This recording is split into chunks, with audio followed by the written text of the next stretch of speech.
Hello. Today General Hospital will reveal despite the countless losses Jason had endured throughout his life, something about Britt's death had never truly settled in his soul. He had faced death, delivered it, evaded it, and carried the weight of it for as long as he could remember. But this supposed end to Britt Westbourne, had always rung hollow. It wasn't just the ache in his chest when he thought of her, or the stillness that followed her absence. It was the sense. Call it instinct, call it soldier's intuition, that her story had not yet reached its final chapter. What began as a whisper of doubt turned into a tidal wave of certainty when Jason investigated the morgue where Britt's cremation was said to have occurred. There were no records. No logs. No witnesses. Only a void wrapped in flimsy explanations and bureaucratic shrugs. To others, it may have seemed like a clerical error. But to Jason, it screamed of a cover-up. The deeper he dug, the more threads unraveled. Names, dates, encrypted messages that pointed towards something far more insidious than a staged death. Britt hadn't simply vanished, she had embedded herself in a shadow war far beyond what Jason had expected. Somewhere between grief and suspicion, he discovered a fragment of coded data left behind by Britt, an anomaly in an old WSB communication channel, long dormant. On the surface, it meant nothing. But to Jason, who had once worked with her under WSB jurisdiction, the pattern held meaning. It was a distress signal, hidden beneath layers of obsolete ciphers. It was Britt's voice, reaching out from the dark. The coordinates eventually led Jason to the outskirts of Munich, to an abandoned warehouse flanked by forest and silence. On the surface, it appeared forgotten. But beneath the cracked foundation, hidden behind false walls and iron stairwells, lay a subterranean facility masquerading as a neuroscience research nonprofit. The true nature of the place became evident the moment Jason infiltrated its interior. A sickly hum buzzed through its corridors. Rooms were lined with transparent containment pods, their interiors shrouded in frost and dread. Inside, young captives, many no older than 20. Floated in chemically induced comas, their bodies marked with surgical scars and neuroimplants. They weren't patients. They were prototypes. And then he saw her. Britt. Alive. Emaciated, exhausted, but conscious. Her eyes, though sunken, still burned with defiance. She was locked in a room designed to scramble all external signals, a Faraday cage wrapped in steel and surveillance. She wasn't just a prisoner, she was the last obstacle. The last witness.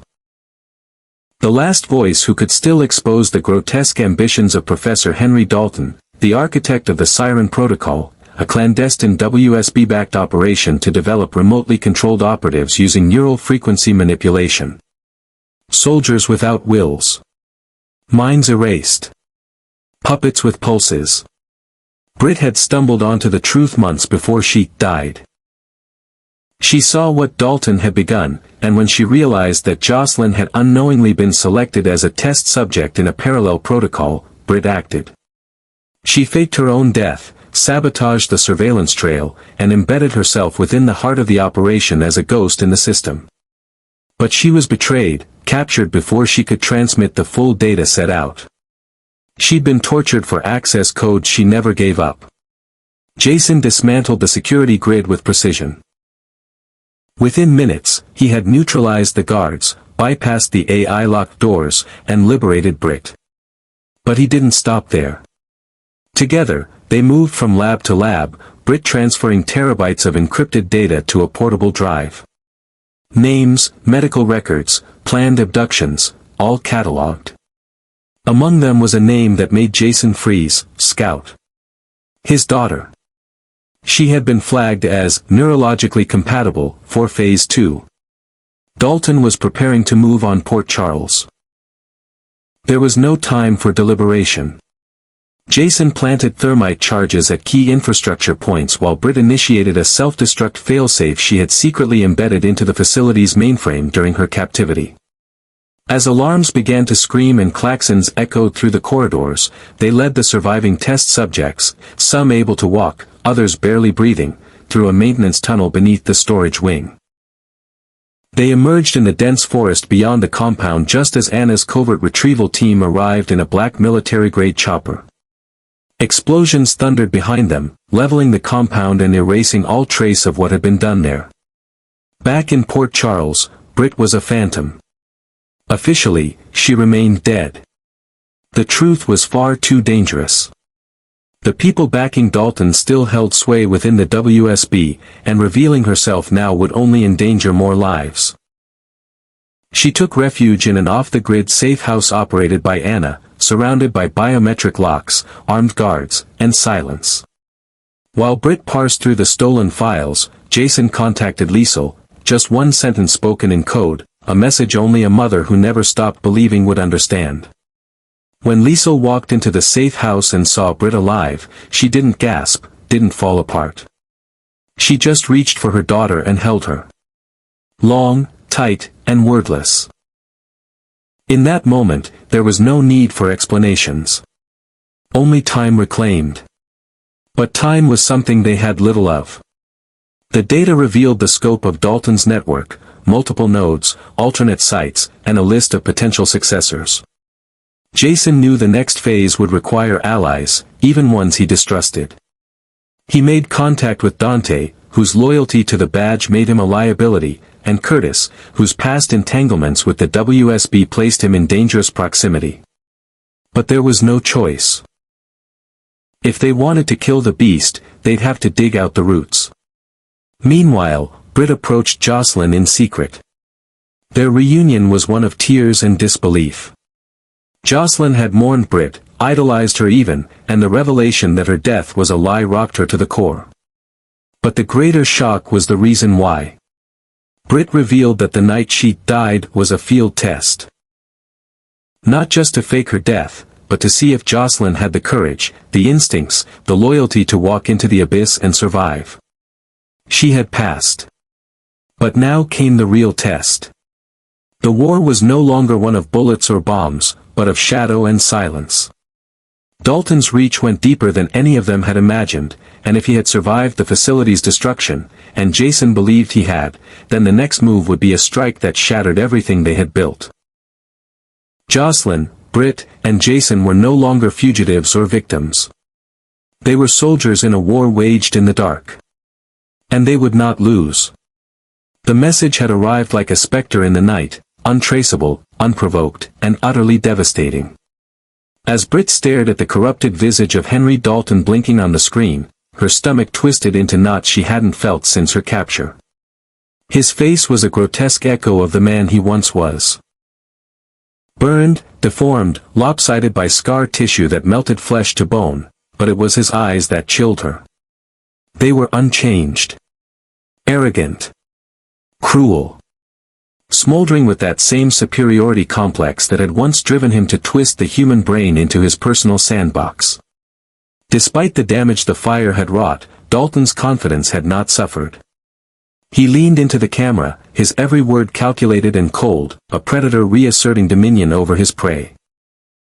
"I warned you," Dalton rasped, his voice like sandpaper over broken glass. "You think you've won. That your little rebellion mattered. That blowing up one lab was enough to cripple me. You've always been short-sighted, Britt." His lips pulled back in something resembling a smile, but it was the smile of a man who had long since lost his soul. "You took from me. So I'll take from you. From him." With the click of a button, the feed shifted to a bank of high-resolution security footage. It wasn't just random surveillance, it was targeted. Specific. Live. Multiple angles showed Willow in various mundane activities, unlocking her front door, pushing a grocery cart, playing with Wiley in the yard. Each angle was marked with metadata, coordinates, timestamps, biometric tagging.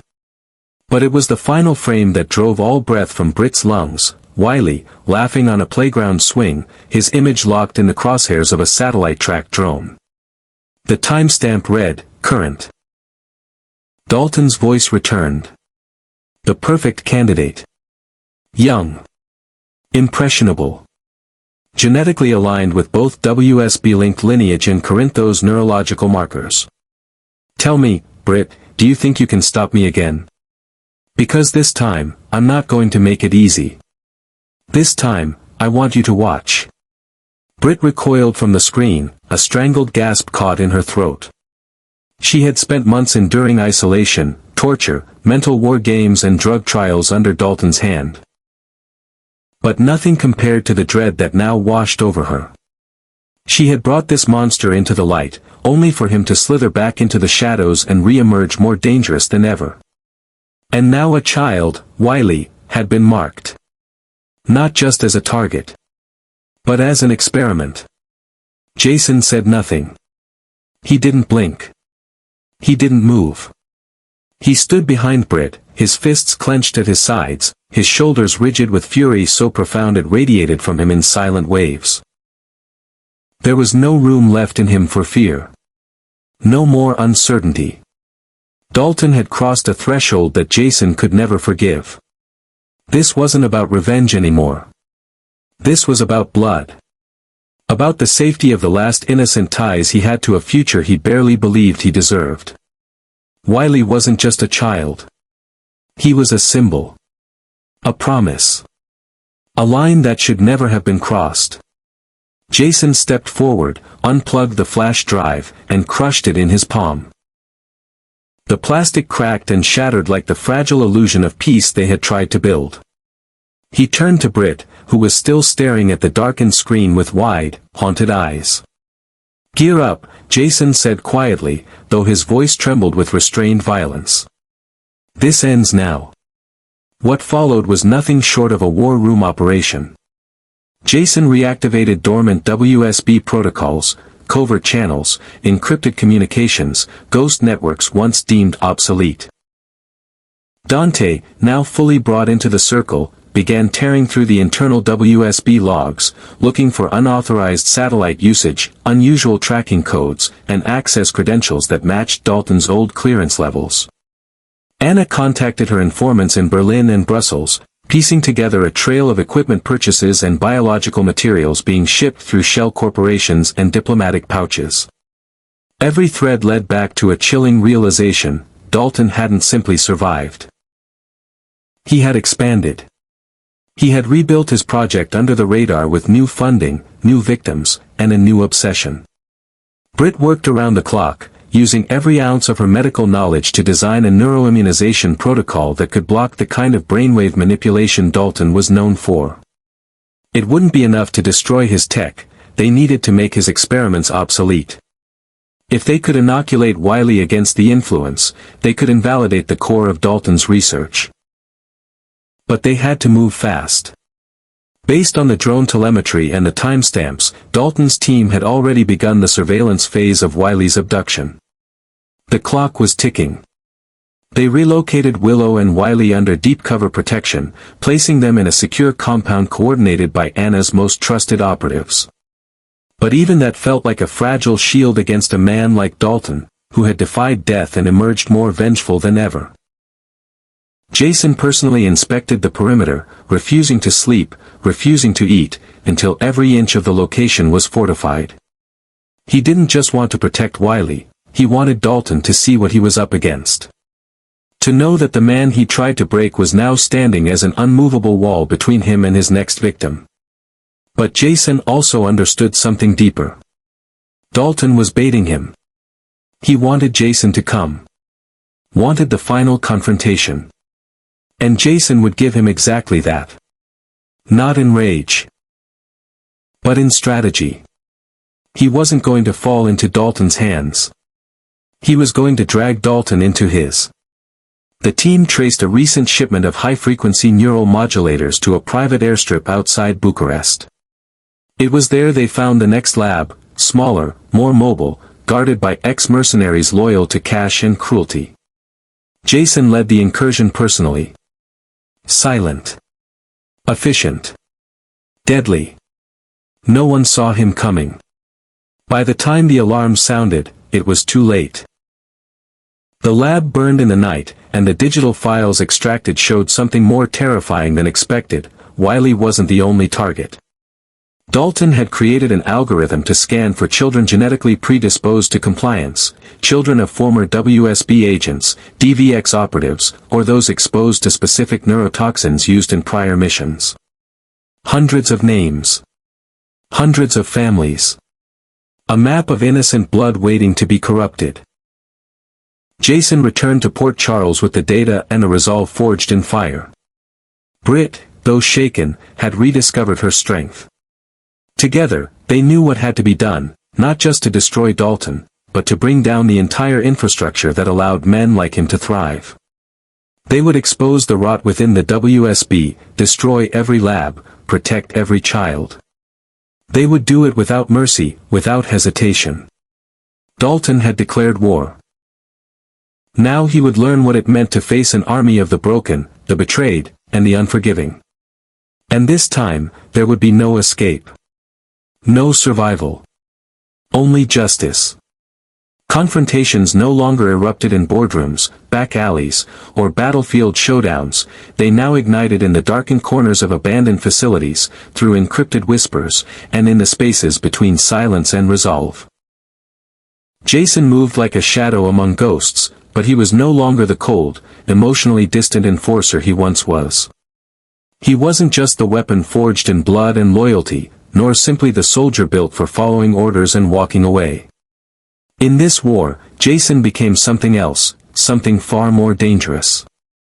He was a father, a protector, a man tethered to the fragile threads of family, love, and redemption. And that made him relentless.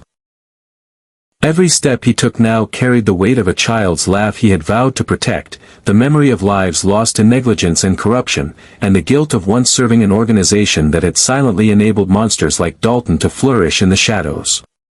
Each move he made in this new war wasn't driven by revenge, but responsibility, his sense of duty no longer to a boss, a syndicate, or an institution, but to those who couldn't fight for themselves.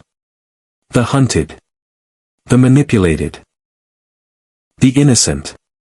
And beside him stood Britt, no longer just the disgraced doctor labeled a liability by the establishment. She had once been cast out for speaking up, for digging too deep, for daring to believe that science should serve humanity, not enslave it. She had been written off, discarded, left to rot in the wake of political scandal and institutional betrayal. But now, she had returned, scarred, yes, but emboldened. No longer just a physician, but a survivor, a witness, and most importantly, a voice for the voiceless. Britt had seen the blueprint of evil not in theory, but in practice. She had been forced to assist in surgeries meant to hollow out minds. She had watched test subjects scream until their neurons fried. And though she had escaped with her body intact, her conscience bore the permanent fractures of what she had witnessed. But it was that pain that now fueled her. Every keystroke she entered to decode Dalton's network, every formula she revised to nullify his neurological control, was a rebellion, a refusal to ever let science be weaponized in such a horrific manner again. Together, Jason and Britt became a force that the WSB could not predict and that Dalton could not stop. Their alliance was forged not in convenience, but in shared trauma. Their relationship had evolved beyond mere partnership. It was unity through suffering, clarity through chaos. And neither of them was afraid anymore. As they exposed one hidden lab after another, the walls around Dalton's operations began to crack. Financial accounts disappeared. Lower-tier operatives surrendered in exchange for protection.